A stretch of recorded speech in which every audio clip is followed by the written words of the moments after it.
It's a hard world to be a console.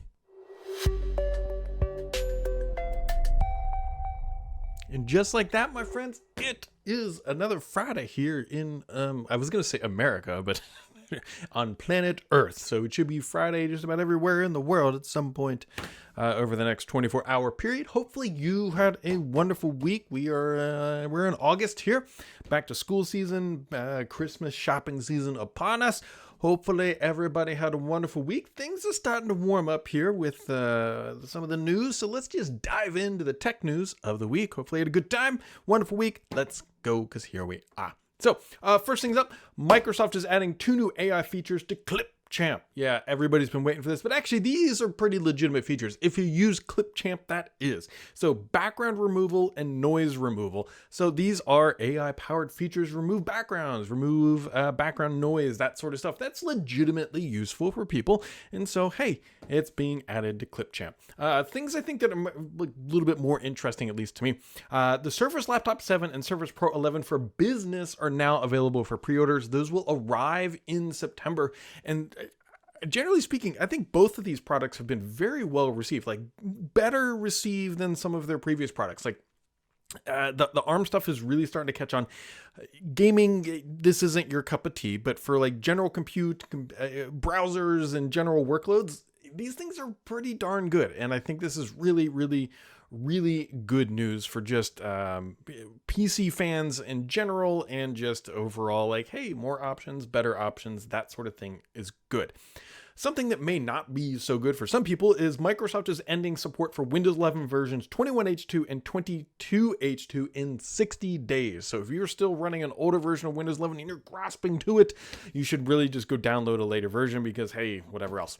There's been some interesting information related to Samsung and Microsoft recently, and on the Xbox side. So Samsung Display, which is different than, I think, Samsung itself. It gets real confusing on that side because Samsung is massive.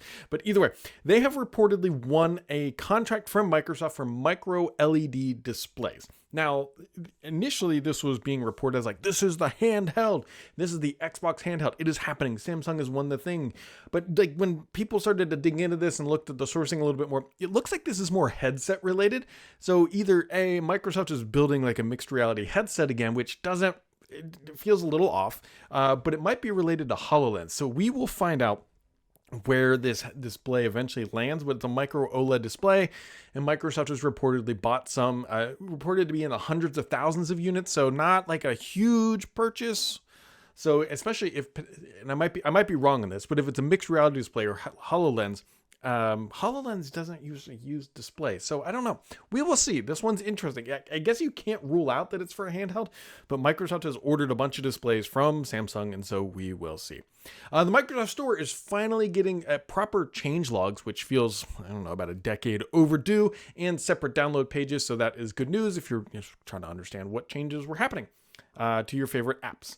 Also, this kind of showed up. I'm not exactly sure if this is new this week, but it's new to me, so I figured I would share it.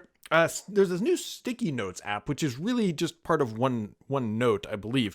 The reason why I bring this up is you didn't download this. I can promise you didn't download this. It probably is in your start menu right now. If you search for it, you will see this new Sticky Notes meaning preview, not new. I guess it'll go to new next. Maybe it's preview then new or whatever else, but this thing is shown up on your machine. However, it's not really an independent app. Like if you click it, I think it's just doing a fancy launch of OneNote and just only launching the Note experience. And so there you go. And humble brag or whatever, if you're watching on the video side, this is the search experience on Start 11 V2, and I personally just think it looks really good. I helped design it and help bring it to market, and so I just think that looked really good. Either way, look for that showing up in your start menu. It's probably there. Now, whether or not the new version is better than the existing one, people are on all sorts of sides of the fence. Like, this has raised a little more turmoil than I was expecting. It does feel a little slower to launch. And so, take it for what it is, but there you go. That is probably on your PC as of right now. Also, Microsoft has invested $25 million in an open source database called Neon. This is Microsoft. The reason why I call this out, Microsoft makes lots of investments. However, every time they make an investment, you got to be paying attention to it, because Microsoft is very clearly paying attention to these databases because, hey, Microsoft is a company that sells database technologies. And so they're investing $25 million in startup Neon. And I suspect that, hey, if there's any sort of traction here, these workloads will soon be working on Azure, would be my guess. Now, the biggest tech news of the week, by far, without even, there's no competition, was, and this isn't directly Microsoft related, but you'll see where we're going with this. Google has been accused, or I should say the courts have found that Google has an illegal monopoly on search. Now, this is going to have wide-ranging and very long-tail ramifications. The last time we've seen, I think, anything close to this was related to Microsoft and the browser. Now, this is far from done, and I'm not even going to try to speculate on all the things that Google's going to have to do and all the court dragging, and this is not going to be finished up here anytime soon. I just want to point out two very specific facts, and there's no disputing these facts.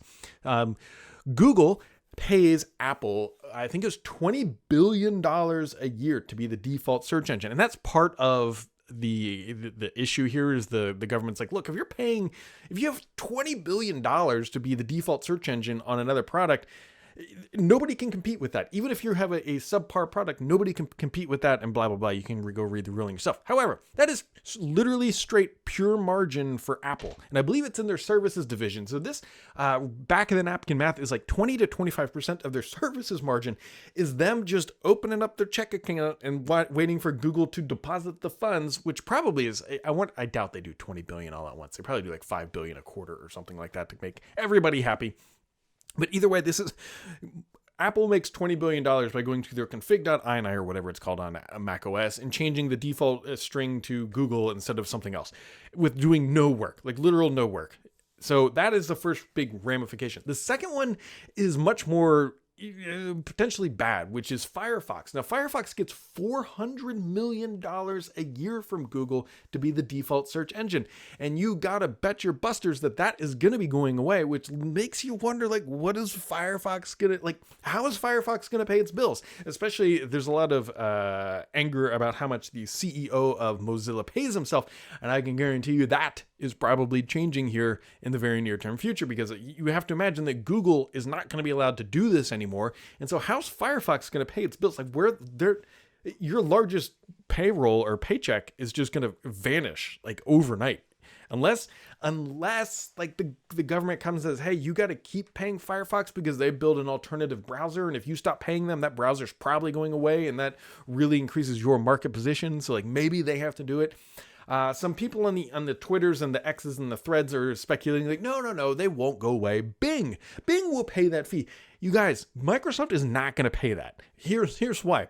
Microsoft's sitting over there going like, look, we've done a decent job. They're finding themselves under some fire here, but a decent job of not being found guilty of any antitrust thing. Hey, Google just got found being guilty of this is an antitrust violation. We should go do it too for Fire. Like, no, it doesn't make sense. Microsoft is not going to follow in some shadow of Google getting nailed by the government and be like, oh, we'll just support Firefox because we should. And we want the Bing on that. Like, that's not going to happen. It's not going to happen. Microsoft would be nuts to do this. And so there was this is the same court case where Apple came out and said there was no amount of money that Microsoft could pay Apple to make Bing the default, because Google has the best search experience, and that is it. That is what the market decided. They have a monopoly on it.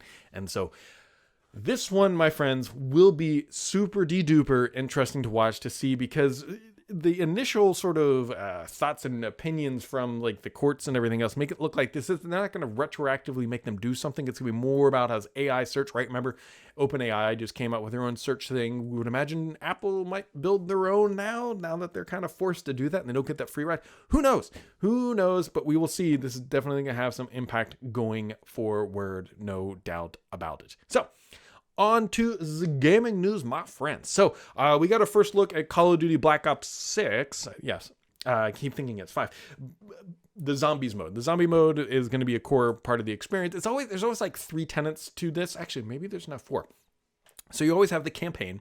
You always have, on the Black Ops side for sure, the campaign. You have zombies. You have regular multiplayer. And now there's also Warzone. So it's really like a 4-part tentacle thing for Call of Duty, which is one of the reasons why it's so popular and has such a large following. Because you got these 4 different experiences all tied through the same weapon system and growth and all that kind of stuff. So the marketing machine is in full hype mode for this next release. We got our first drop of Black Ops 6, the zombies mode, which is candidly the least popular mode, I think, of the 4 tenets. But either way, it still drives hype. They still start with this. We'll get multiplayer, we'll get single player, we'll get Warzone, and it is really, we are leading up to the full scale marketing machine running on all cylinders. Now, speaking of, I don't know, transition notes here. PlayStation, or more specifically Sony, announced their earnings. And I gotta tell you guys, it's hard out there to be a console manufacturer. Now, Sony is not they're not in bad shape. Sony PS5 sales have hit 61.7 million units. They sold 2.4 million PlayStation 5 consoles in the most recent quarter, which was down from year over year. They sold 3.3 million a year ago. Analysts expected them to hit 3. They missed by quite a large margin. Consoles, we'll get into this here in a second, but Sony overall actually had a pretty good quarter, primarily because of Helldivers came up big with 12 million units sold for them, and you gotta account PC for that. Now, there's thank PC for that. Like, PC sales have been helping Sony out a lot, which good for them. Like, right, support the PC. Everybody should be putting games on everything, and especially the PC, because that's like the middle neutral ground as it seems. Nintendo even had drop in Switch sales, and so consoles are just in like a tough place right now because we feel like we're in this console lost generation. It is like the only way I can really think of articulating it, because if you think about it, the PlayStation 5 and the Xbox Series S and X both launched during the pandemic. Now, it's traditional when a console launches, like there's really tight supply constraints, but we all know what happened. Like, it was very tight. It was very hard for any of these console manufacturers to get like anything on store shelves. And so, yeah, here we are multiple years later after the pandemic, after these launches. Yes, you can go pick this stuff up, but pricing has not dropped, right? Pricing for these consoles is still basically the same since launch, maybe $50, give or take, if you find a sale or something like that. But it's not like the $100, $150, or sometimes $200 price drops that we would see over a traditional launch cycle. Not to mention, every big name game that's dropping these days, I mean, like Black Ops, whatever, this one, the Black Ops, it works on last gen, right? PlayStation 4. Xbox One, they can still play these games because there's still so many gamers still on those platforms that haven't migrated. So yes, we're in the current gen, or we kind of next gen, whatever, but like it never really arrived in like this full capacity like we'd seen traditionally, where there's just this like hard line in the sand. It's like Xbox One, PS4, you guys are done. You are, you know what? It's Toy Story, drop the things and whatever. And I couldn't think Andy. Like, when he drops Andy, it's like, so long, partner. Like, those consoles still have life. They're still getting games. I'm not saying that they're good quality and as high fidelity as the current stuff, but those consoles, like PS4 is still a huge demographic. Xbox One, not as big, but PS4 is still a huge demographic. And so all these games are still launching forward and current and past gen. So this console generation is just never really arrived. Like, it's just always been like, yeah, it's an option. And I'm kind of wondering, and like really, really wondering, like, is this the future? Right? Is this the future that the consoles just kind of, so PlayStation 6 will ship eventually, Xbox Series, whatever next will arrive. What does that look like? How long are games going to then support 4, 5, and 6 if the demographics are still large enough? We don't really know. This is going to be something to watch that we may have all now. And I don't mean consoles are dead. Somebody do not accuse me of that. Consoles will continue to exist. PlayStation 6 will exist. The next generation Xbox will exist. But the technical underpinnings, I think, are significantly going to change. Look how well Sony just did with Helldivers on PC, right? That is like, huh. So now they're obviously thinking for the next gen console, whatever we build, it's got to be easy to be on both platforms. Why don't we just make it a PC that sits under there, and then bada bing, bada boom, it's really just one thing. We'll just put a fancy UI over it for the store, and then that makes our life super easy. And Microsoft has got to be sitting there saying like, well, most people aren't really moving generations anymore, so let's just build a PC so it's one game to rule them all, and boom, all of a sudden consoles are dead. Like the traditional console, right? Remember, at least in my little simple brain, when I think console, I think 1995 Nintendo had the big plastic cartridge or Sega Genesis cartridge, and you like smack that thing in there, customized hardware top to bottom. But nowadays, it's not that. And it makes you really, really wonder. Now, there was some really interesting stuff happening on the Windows ARM side, right? There's this super resolution. Digital Foundry did a wonderful deep dive. So basically, you need an ARM CPU and an NPU, and you get this thing called super resolution that takes all of your games and upscales them really well without a lot of overhead. And we've heard rumors that the next generation console from Xbox might be an ARM box. ARM box plus NPU plus super resolution, make it $200. It plays all the PC games. It upscales it into 4K because it looked really good. You guys got to go watch the Digital Foundry. I'll even link it down in the description. And that might be it. We'll see. I'm not saying that is exactly it, but it's like, man, it's not a bad path. And I think Microsoft could do it for low cost, sell tons of these things, and they have a future where it just makes sense. We'll see. We will see. The other interesting tidbit that came out of the Sony bit of information here is that they have, I think 150 million, something like that. Oh, no, sorry. Sony now claims 116 million monthly active users, which is up 7.4%. Fantastic. Although the footnotes would tell you that, remember that little Helldivers Gate thing where you like had to log in? I wonder how Sony was like, I bet we could juice our numbers by doing that. Yeah, anyways. Xbox, by the way, in their earnings call last week said they had 500 million monthly active users. So you can see that Xbox, yeah, they don't sell as many consoles, but when it comes to monthly active users, and we all know the caveat there, which was Activision, really jacks up their numbers. So there you go. There you go. Speaking of console wars, my friends, by the way, there is a new Kickstarter project which will also be linked to below called Console Wars. Now, this comes from the crew over on Xbox Era. They did that book that was called like the 20 years of Xbox history that was really well done. Like, this is a high quality book. Now, full transparency, it did take them a while to ship that, but I think they learned how to do this stuff because they did a second run. And so now they're out with Console Wars, which is a card game. And I'm just trying to give them a shout out of support. I have not personally played this game yet. I don't even have a copy, but I am linking to it down below. And it's a Kickstarter project. These guys are good. And I got to tell you, I really like supporting other creators, especially people in like the journalistic side, trying to find unique ways to keep their stuff going, man. Like, hell yeah, good job, guys. Like, I subscribe to newsletters. I try to support people what I can because being a small-time creator is not easy. Being a publication these days is not easier. So the Xbox Era crew finding unique ways to stay, I don't want to say stay afloat because I make it sound like they're drowning, to keep the good times going is awesome. Go back there, Kickstarter. If you like the product, read everything through it. I have zero, and I mean zero affiliation with this. And so, yeah, check them out. Let's go over to the questions of the week because we got many into the hoppers. All right. The Joe Finn says, are you planning on making any 2024 Microsoft Store Award nominations? Well, Joe Finn, I believe you actually have a couple apps in the store.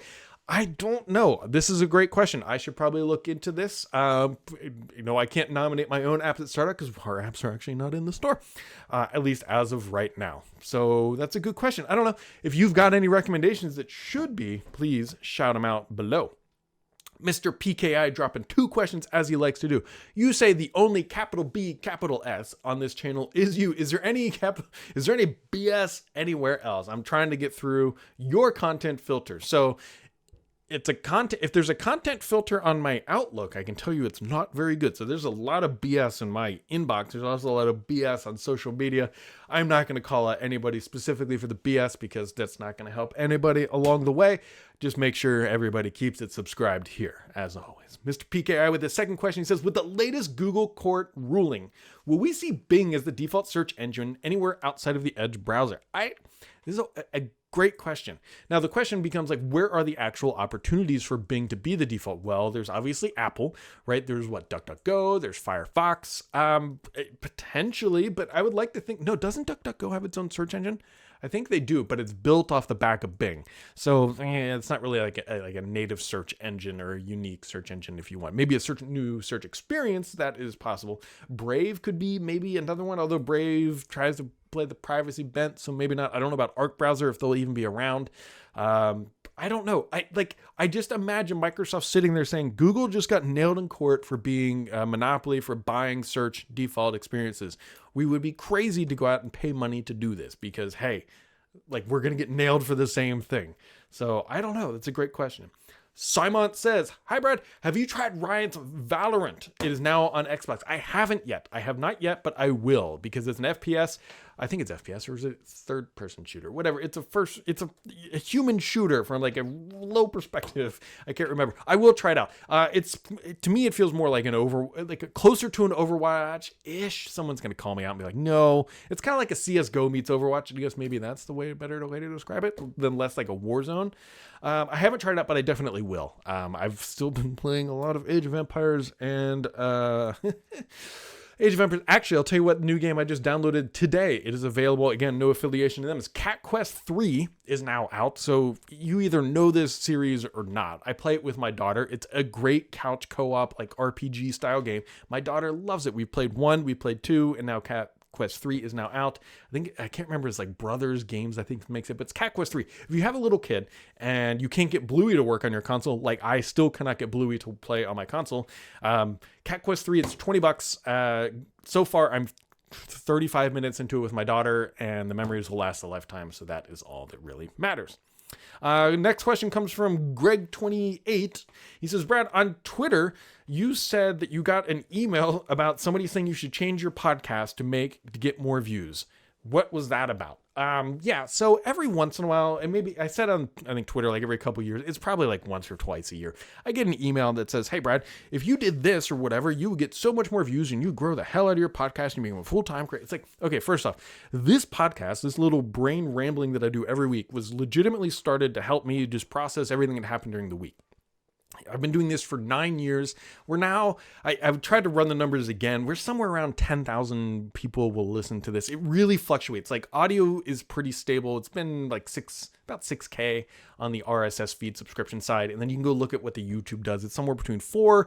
And I think there's some of them are into like the 20Ks, but like I say like roughly 10K a week or whatever, which is way beyond my wildest dreams. And honestly, I don't want to change anything. It sounds terrible. And it's not that I'm not open to feedback. Actually, the questions of the week of the podcast was not something that was always done. That came from reader feedback. That came from listener feedback. Actually, some of these images that you see here came from feedback. But the feedback that I got was like, Brad, you should go do interviews. You should chase these game developers and do interviews. And it's like, that's not how this podcast grew. And it's not how this podcast is. And there are other people out there who I think can do better interviews. And, you know, the whole intent of this is supposed to be a dump of what's happening into Microsoft and the world and beyond. And I'm just, you know, I'm happy doing this. And I'm not trying to make a career out of this. I turned down. So here's some like inside baseball on the YouTube side. Once you hit like 30,000, 25,000 subscribers, like you start getting a ton, and I mean a ton of like weekly saying like, we want to sponsor your videos sort of thing. Like every VPN under the sun, every chair manufacturer, every desk manufacturer has probably emailed me at some point. And you guys who listen to this know the answer is like 99% no. The last one I did was, do I have it on me? No. Was Ridge Wallet. And the only reason I said yes is because I had been using a Ridge Wallet for years before they reached out. I was like, sure, why not? But like, I'm not in this for the financial gain. I'm in this because I don't know. I like doing it. And that is the only reason I can tell you that I come down here every Friday or sometimes late Thursday night and do this is because I enjoy it. I joke that I did this only when my mom listened to it. And I will probably only do this when my mom is still listening to it. I don't think she listens anymore, by the way. I don't think she's listened for a while. She tells me she does, right? She's a mom. And she's like, hey, yeah, of course I listen. She doesn't. Mom, if you're listening to this, text me. Text me, Mom. I guess now we'll really find out. Anyways, you guys, I just do this to have fun, and I genuinely appreciate all the feedback, chat, and everything else that comes out of this, because if it wasn't fun, I will just delete the channel, because I have a career that I love. I love building software for Windows. I love working with Windows. I love playing with Windows. I love just tinkering with Windows, and that is my career. This is a hobby, and then when it's not a hobby, then we'll just say kumbaya. But I've made a lot of good friends. I love the interactions, and so that got a little off key, but yeah, it's been almost 9 years to the date that this thing has started, and it's only been one lawsuit because of this. It wasn't even a lawsuit. I got a nastygram. This thing used to be called the Redmond Report, and a company said, we have a trademark on the Redmond bag. And I just said, all right, screw it. I'll name it after myself, and if whatever. So that got off topic. But either way, guys, like I said, thanks for tuning in. Have yourselves a wonderful week, and we'll catch all of you right back here next time.